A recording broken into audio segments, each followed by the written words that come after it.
একজন নমরুদ, একজন ফেরাউন, একজন কারুন, আরেকজন মুনাফিক সর্দার আব্দুল্লাহ ইবনে উবাই, চারটাকে এক পাত্রে গোলালে একটা শেখ হাসিনা তৈরি হয়। বাংলাদেশের প্রেক্ষাপটে একটা কথা আমাদেরকে মনে রাখতে হবে, সেটা হলো বাংলাদেশের জাতীয়তাবাদী শক্তি এবং ইসলামী শক্তি পরস্পর সহযোগিতার মাধ্যমে বাংলাদেশের স্বাধীনতাকে রক্ষা করতে হবে।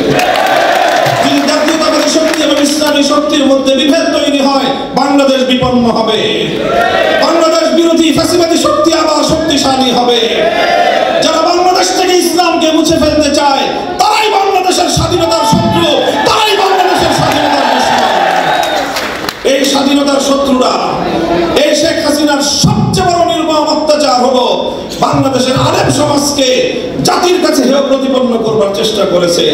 যতজন আলেমকে তারা ফাঁসি কাষ্ঠে ঝুলিয়েছে, যতজন আলেমকে নির্মম অত্যাচার করেছে, প্রত্যেকজন আলেমের সঙ্গে এমন নির্দয় আচরণ করেছে এবং তাদের চরিত্র হননের এমন জঘন্য আচরণ করেছে।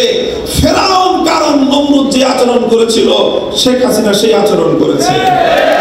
আমি প্রমাণ দিয়ে দেখিয়ে দিতে পারবো, একজন নমরুদ, একজন ফেরাউন, একজন কারুন, আরেকজন মুনাফিক সর্দার আব্দুল্লাহ ইবনে উবাই, চারটাকে এক পাত্রে গোলালে একটা শেখ হাসিনা তৈরি হয়। এই জন্য শেখ হাসিনা এবং তার প্রেতাত্মাদেরকে বাংলাদেশের রাজনীতিতে আর কোনোদিন পুনর্বাসিত হতে দেওয়া যাবে না।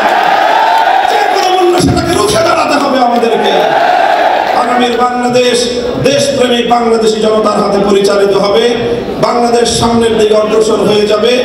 বেগম জিয়ার সুস্বাস্থ্য কামনা করি এবং ভারপ্রাপ্ত চেয়ারম্যান তারেক রহমানের নেতৃত্বে গোটা বাংলাদেশ জুড়ে নতুনভাবে ছাত্রদল আবার পুনর্গঠিত হবে, সুসংগঠিত হবে এবং মেধাবীদের দ্বারা দেশ গঠন করার যোগ্য নেতৃত্ব এখান থেকে গড়ে উঠবে, বেরিয়ে আসবে, সেই প্রত্যাশা ব্যক্ত করছি।